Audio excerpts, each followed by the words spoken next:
మనలో ఉన్నారు. రెండవది ఏంటంటే ఏదైనా మనము నుండి తప్పు చేసి బయటకు వచ్చేసిన తర్వాత నిశ్చయంగా నువ్వు చచ్చదవు అనేటువంటి మాట.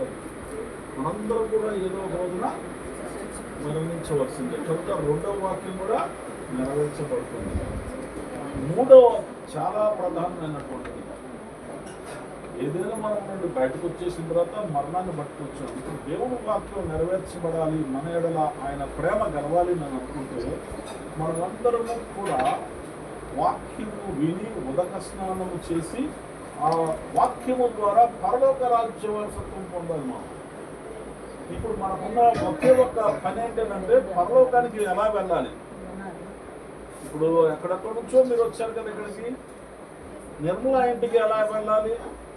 ఆటోలోనా, లేకపోతే నడుచుకుంటా, లేకపోతే స్కూటర్ మీద, లేకపోతే చిన్న వ్యాన్ వేసుకున్నా అని ఒక ఆలోచన చేసుకొని అక్కడి నుంచి ఇక్కడికి వస్తారు కదా మీరు. అదేవిధంగా ఈ లోకము మనది కాదు అని తెలుసుకున్న తర్వాత మనం ఎక్కడికి వెళ్ళాలి?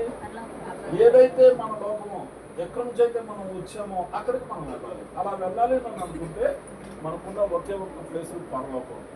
పాతాళానికి వెళ్ళామంటే అక్కడ సరసర కాగే అగ్ని ఉంటుంది, అక్కడ మనిషి అనేకమైనటువంటి కష్టాలు పడుతూ ఉంటారు. కనుక పరలోక రాజ్యంలో సుఖం ఉంటుంది.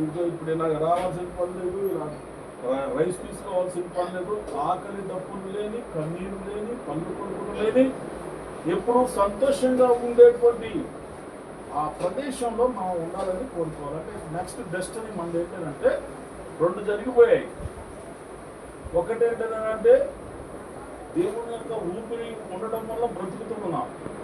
రెండవది ఈ ఊపిరి ఆగిపోతే మరణిస్తాం.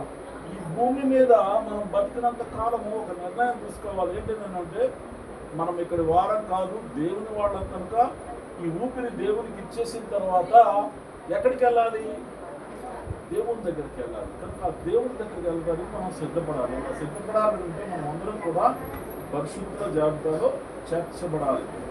నేను పరిశుద్ధుడను కనుక మీరును పరిశుద్ధుడిగా ఉందని వాక్యం ద్వారా దేవుడు మనల్ని హెచ్చరిస్తున్నాడు. కనుక మనం పరిశుద్ధమైన జీవితం జీవించడానికి దేవుడు ఒక గొప్ప ప్రణాళిక చేశాడు.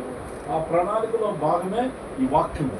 ఈ వాక్యము మన మధ్యలో సజీవమై మనతో మాట్లాడుతూ, మనతో నిలబడుతూ, అనేక విధాలుగా మనల్ని కాచి కాపాడుతూ, హెచ్చరిస్తూ, మనల్ని నడిపిస్తూ ముందుకు నడిపించే విధంగా ఉంటుంది. కనుక ఈ యొక్క గొప్ప శక్తి కలిగినటువంటి ఆయుధమైనటువంటి వాక్యాన్ని మన హృదయంలో చేర్చుకొని మన హృదయాన్ని కాపాడుకుంటూ, శరీరాన్ని కాపాడుకుంటూ ఈ లోకంలో ప్రత్యేకింపబడే విధంగా ఉండాలని ప్రభు నా అబ్బాయికి మిమ్మల్ని అందరినీ కోరుతూ దేవుడు మిమ్మల్ని దీవించాలని, ఈ రాత్రి దీవులు దేవుడు మీకు కుమ్మరించాలని, ఆయురారోగ్యం ఇవ్వాలని చెప్పి నేను వేడుకుంటూ నేను ముగిస్తున్నాను. God bless you.